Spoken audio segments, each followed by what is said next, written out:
Jeep. So Steve can give a little walk around and tell you all about it. Frog green. One of our wives named it the Grasshopper.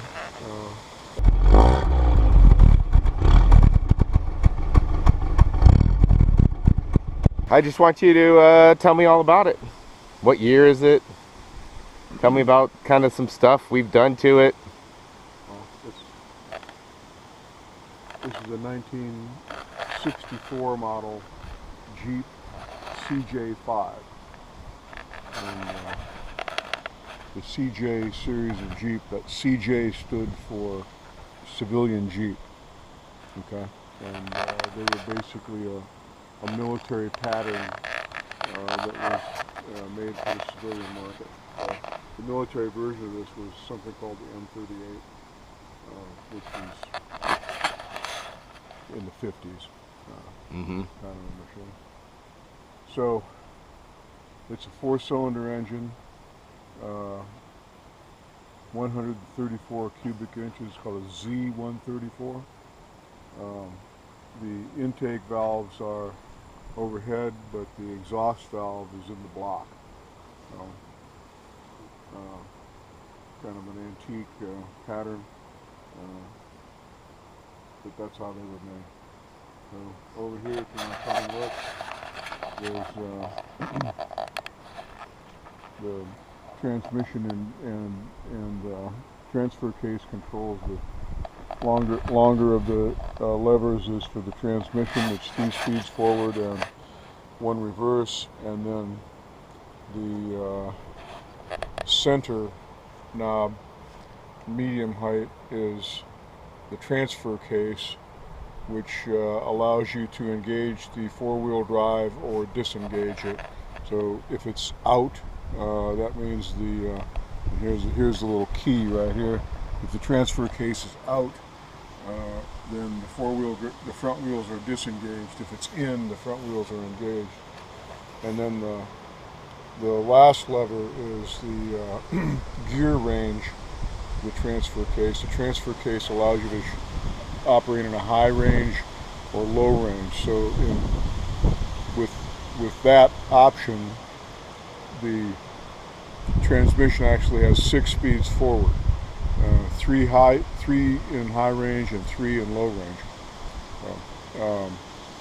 The 4-wheel drive, and I don't know if this is the way it's supposed to be or just the way this one is, the 4-wheel drive on this vehicle only operates with the transfer case in low range, and then of course you have to have the 4-wheel drive in order to do it, and then you also have to lock these locking hubs in front by turning the gizmo right here, and the hub itself, the arrows say locked or unlocked, and there's a little detent you can feel in there when it's all the way in.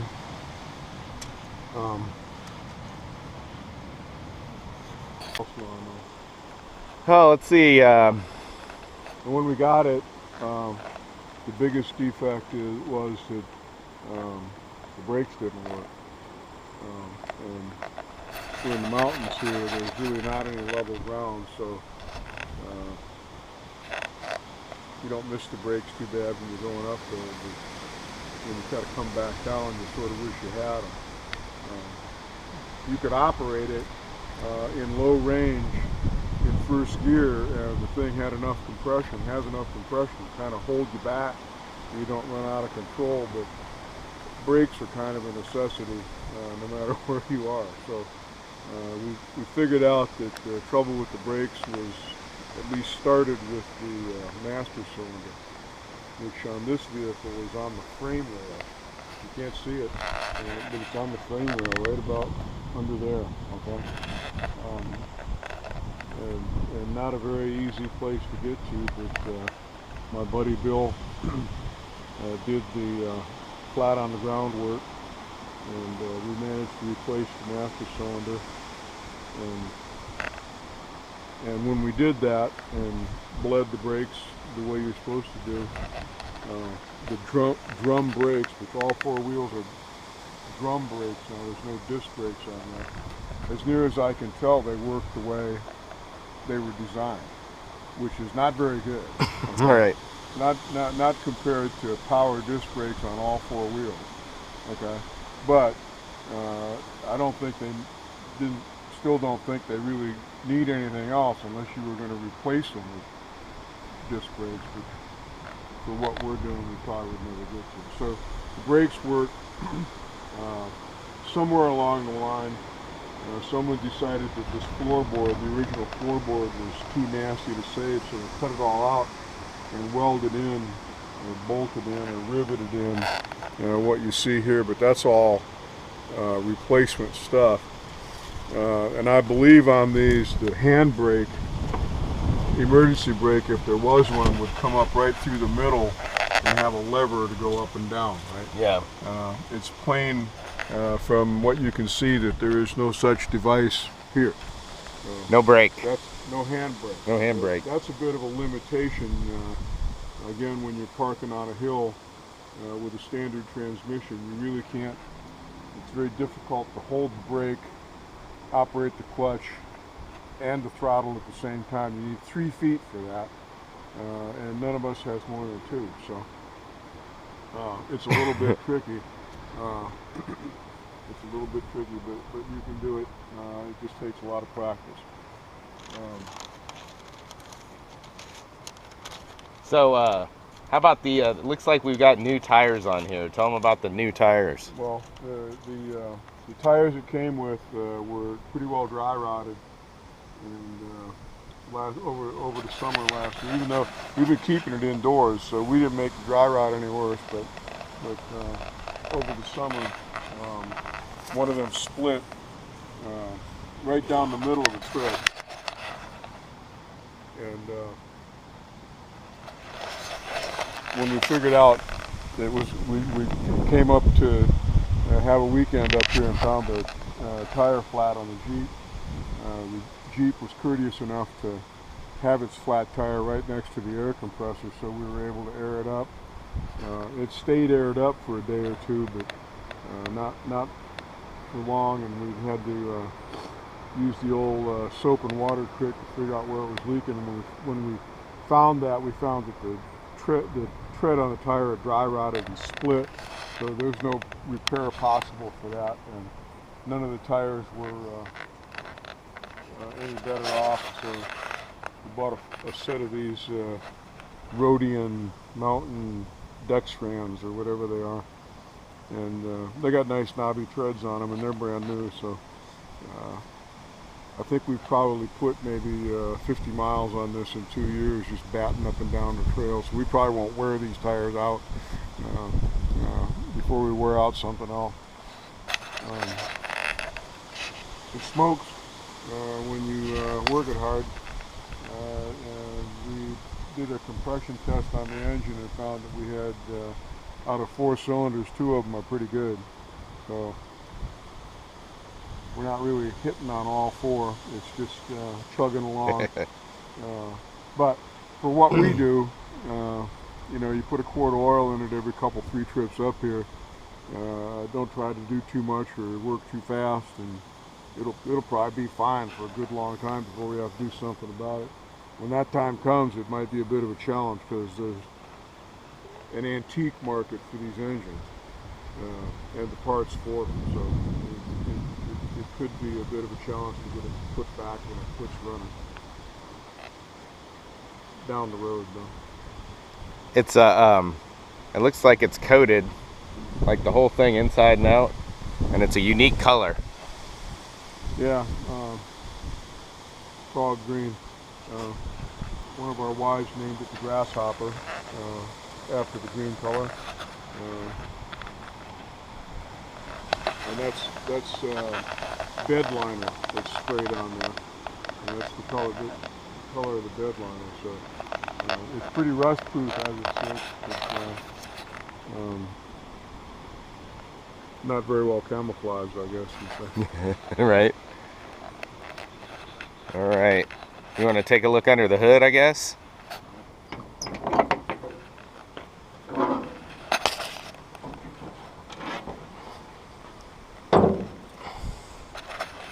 like there's a few new parts under there. Well, not many really. I mean, this is not the original carburetor. The original one would have been a different manufacturer, and one of the challenges we had was fitting this air cleaner to it, because this carburetor sits up higher than the original one would have. There was no clearance under the hood for the air cleaner, so a few zip ties and some hose, and we managed to get an air cleaner on it, so we didn't ruin the new carb. Other than that, the engine's pretty original. We added a fuel filter in line. A lot of people do that. There's one that is included with this sediment bowl here, but it's more of a screen than a filter. So this is just like a secondary one. And if you look here, you can see this is the cylinder head here on an overhead valve engine. All the valves are in the cylinder head, but you can see here there's no exhaust manifold.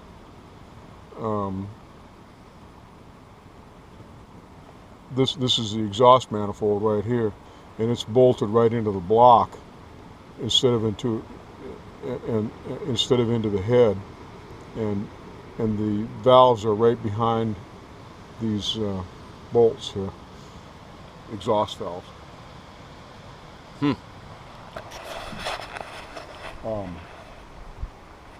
The intake manifold is over here.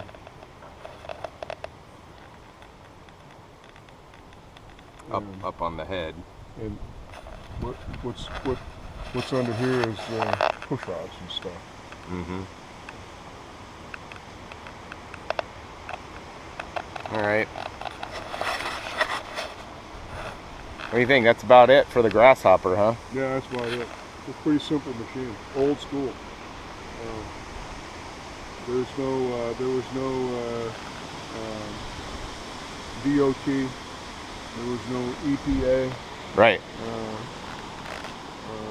There was no National Highway Safety Administration, and none of that stuff mattered in this day and time. So pretty much it's meant to go down the road. But you know, I read about it when it was brand new. It was supposed to go 65 miles an hour. Far from that, as you can see. So I think it'd probably still do 45, but not with any degree of safety. You know? Yeah, a little scary. You'd kind of rather not do that. So we don't take it on pavement, but very seldom. Maybe as far as the gas pump down on the corner, so we don't have to haul gas to it. But apart from that, it pretty much stays, within the few dozen acres we have here, and it serves a good purpose. All right. Okay. Well, why don't you start it up? Let me see how it sounds. And you want to leave the hood up? Yeah, sure. Why not?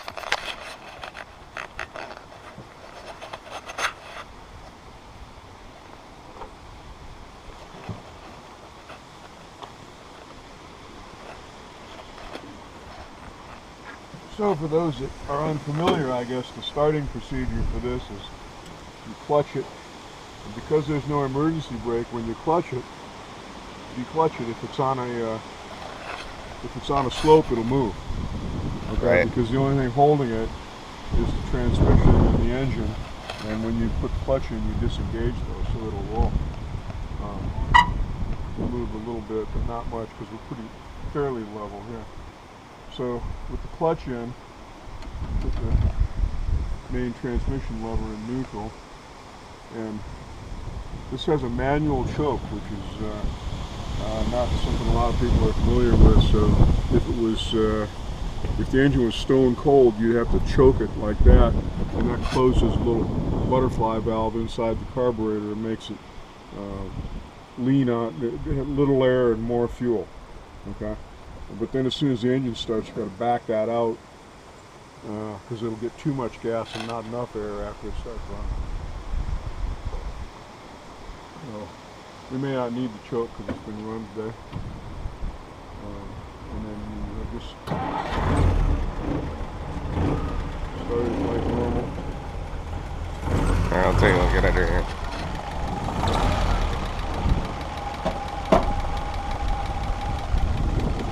Can't really tell the way it idles. Then you got 2 weak cylinders, but if you focus on the tailpipe a little bit, you'll see a little puff of smoke when I razz it up. I'm gonna do that real quick.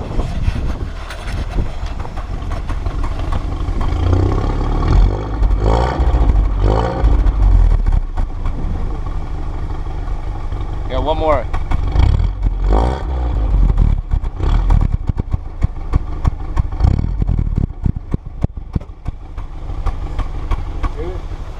Yeah, nice. Okay, so that smoke is oil, engine oil that is getting into the combustion chamber where there's not supposed to be any oil.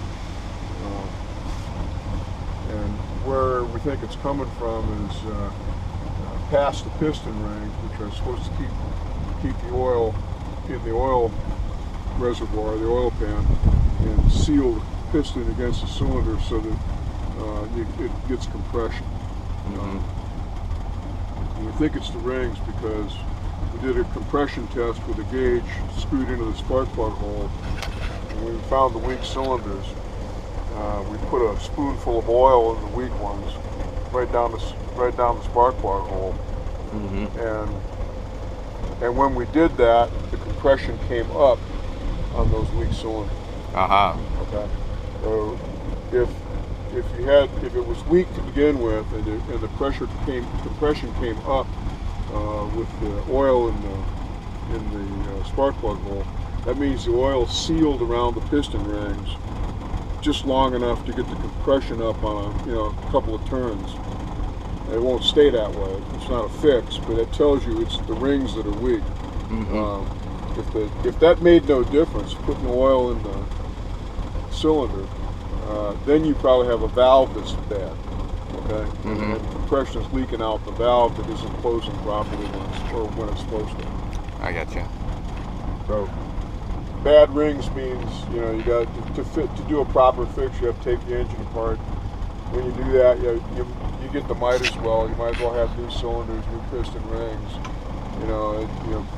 Maybe even a new engine. You don't know. So we're not in a hurry to do that as long as it's running the way it is. And that's it. I don't know any more about it.